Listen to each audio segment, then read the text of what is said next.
Welcome back. You're listening to Ask the CIO, sponsored by Okta on Federal News Network. I'm your host, Jason Miller. My guest today is Karen Reggie, the CIO of the Director of Defense Trade Controls at the State Department. Now, Karen, before break, we were talking about the access and security and how ensure you kind of find that right balance. The other piece of this, I think, is the cloud.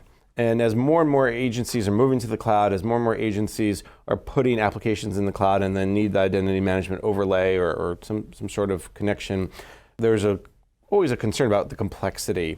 You guys seem to have found the right piece to fit in the right puzzle. Walk me through your cloud strategy and how it kind of fits with your identity management strategy.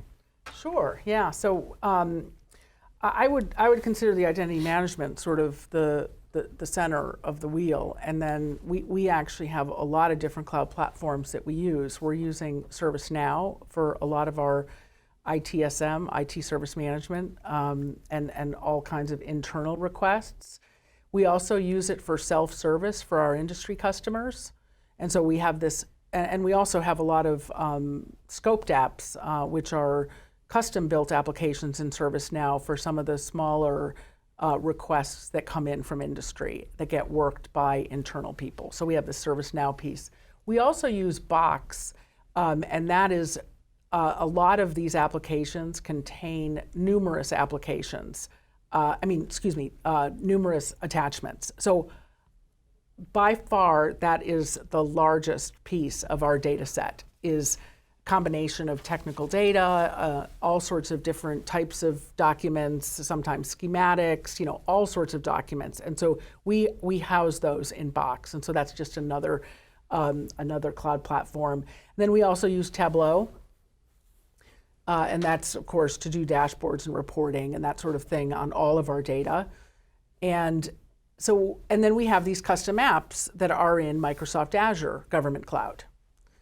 So my view when I came in 5 years ago was I want everything to be on the cloud.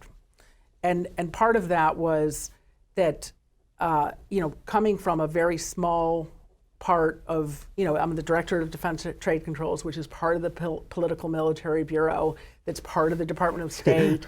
I sort of felt like it was the way to go, doing it in the cloud. And I had worked with other federal agencies already doing things in the cloud. And so I wanted to sort of figure out from my counterparts in the main IT area, what's the vision for the cloud? And at that time, 5 years ago, they were just starting to think about it.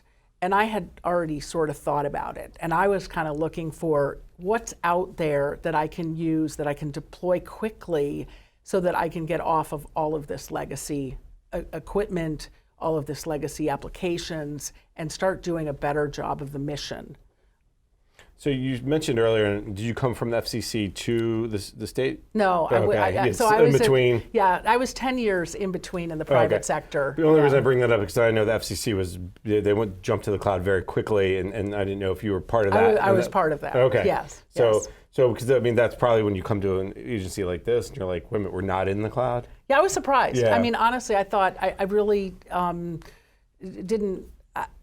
I didn't really understand what I was getting into. Let's put it that way. I didn't understand what I was getting into. And you mentioned get off some of the legacy systems. Did you have a huge amount of legacy debt to deal with? Or, because again, as you mentioned, you're not a huge directorate in State Department, but everyone has some sort of legacy, kind of IT that they're kind of dealing with, technical debt. Yeah, we had eight fairly significant applications. And they were all the client server or mainframe or whatever they were. Yes. They needed to be modernized. Yeah, some of them were in Access with a SQL backend. Even better. We all know about SQL and the challenges with cybersecurity there, so we can go down that path later.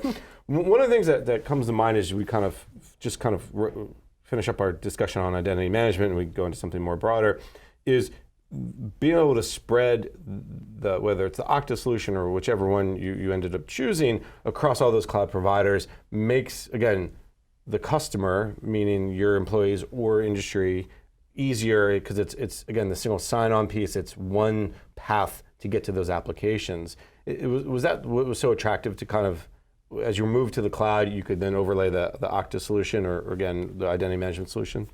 That's exactly what happened. And so my error originally was saying, I don't think that you can integrate with my custom applications.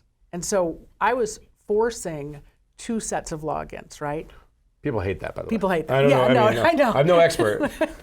And it didn't even work very well. Oh, okay. And so that was when I said, I got to take this leap of faith, and I've got to do this all in Okta, because people are not, I'm not going to like this. And if I were an industry person, I would say, who is that? Why would you do that, right? And that was sort of that pivot point where I said, this is just not going to work.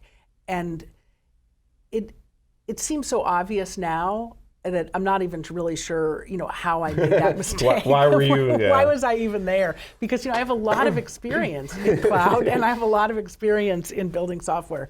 So it's really humbling, when I think back at that sort of faux pas. Again, appreciate the fact you're able to kind of tell that story a little bit, because I think a lot of times people are so sure about what the direction they want, and then when things they realize it's not the right direction, they're able to, if you're able to back off and say, okay, what's really the broader picture? So it's obviously working now. Where are you with those legacy apps? 8 of them total. Are they all in the cloud? Are they almost all in the cloud? Yeah, we're really close. We have a February, President's Day weekend, February 18th, Tuesday, February 18th, we're going to deploy the final bits of the Defense Export Control and Compliance System. It's called DECCS, D-E-C-C-S. Into the cloud, obviously. Into the cloud, yes. And then you'll be modernized, so to speak, and then you can start over, right? Right. So the first step is, we want to close it. We have 2 data centers that house these 8 different applications, and so we're going to close those down, and that's good for everybody, right? And then we're building the roadmap for 2020 and beyond. Well, let's talk about the roadmap for 2020 and beyond. I know you're building it, but we've talked a lot about identity and access management, but there's other priorities, I'm sure, on your plate.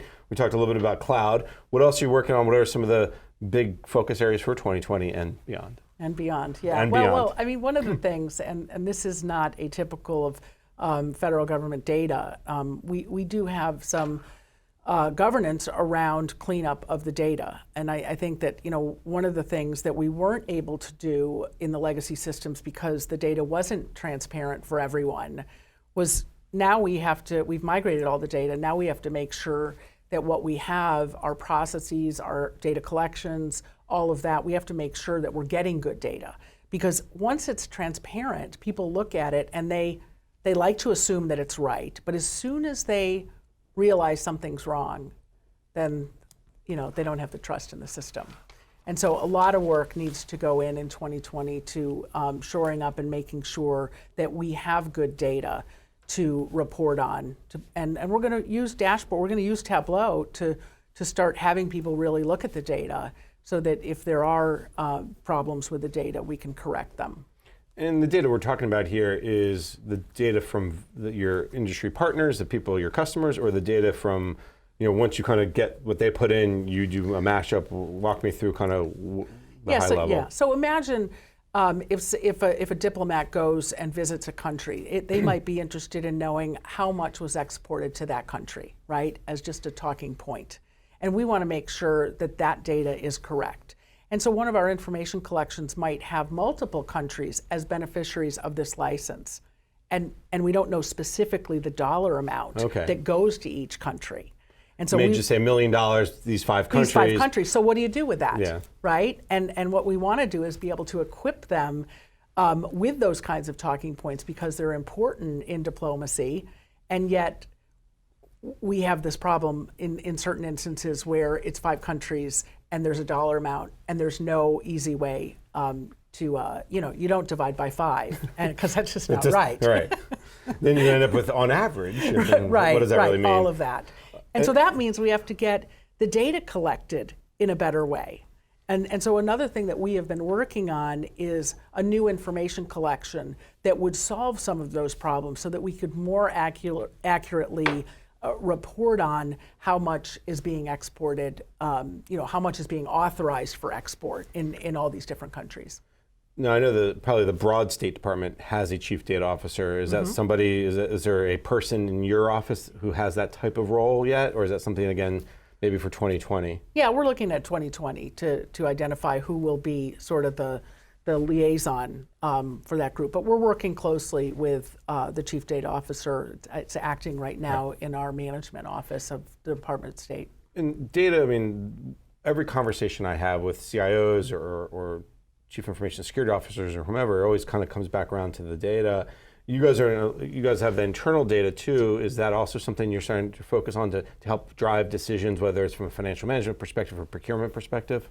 Sure, and we just had a meeting this morning. I went downtown and had a meeting about how are we going to report and do a better job of understanding human resources and capital planning and all these other things. And that's something that we were never able to do in the legacy applications. Right, because you're pulling that data from those legacy apps was probably so arduous, or everyone hated the old, got to do a data call, okay, what Excel spreadsheet or Access spreadsheet maybe exactly. are you using this today?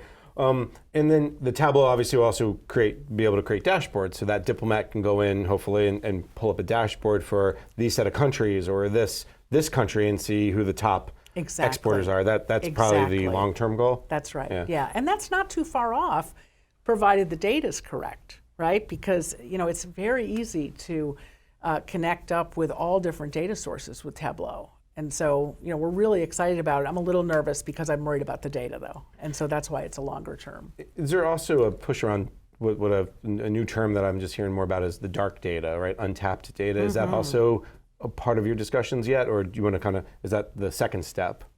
Yeah, I don't know exactly what dark data means. It's just untapped stuff that maybe it's there, but you haven't really looked at it. Like it's below the covers. Sure. Yeah. Yeah. I mean, I think that what we're looking at doing is doing a better job, for example, of screening. And we're also using Elasticsearch and Basis. Basis is a product that plugs into Elasticsearch all around name matching. Mm-hmm. So one of the main things that one of the things that we do in adjudicating a license or a registration application is anybody in the supply chain somebody that we shouldn't be sending stuff to, right? And so we have a watch list, as many agencies have, and we're using that technology in order to do a better job of getting the true positives. Mm-hmm. And so that's obvious data, but those technologies can be used to do a lot more in terms of this dark data, the non-obvious. Because every one of these transactions has some degree of risk. Right. And so the idea is doing a better job of identifying the riskiest of transactions so that you can spend more time, the human beings can spend more time analyzing, deciding whether this is something that we want to authorize. All right. You mentioned one of my favorite topics, supply chain. Maybe we'll touch upon that when we come back. We're going to take a quick break. My guest today is Karen Reggie, the Chief Information Officer for the Directorate of the Defense Trade Controls at the Department of State. I'm Jason Miller, and you're listening to Ask the CIO, sponsored by Okta on Federal News Network.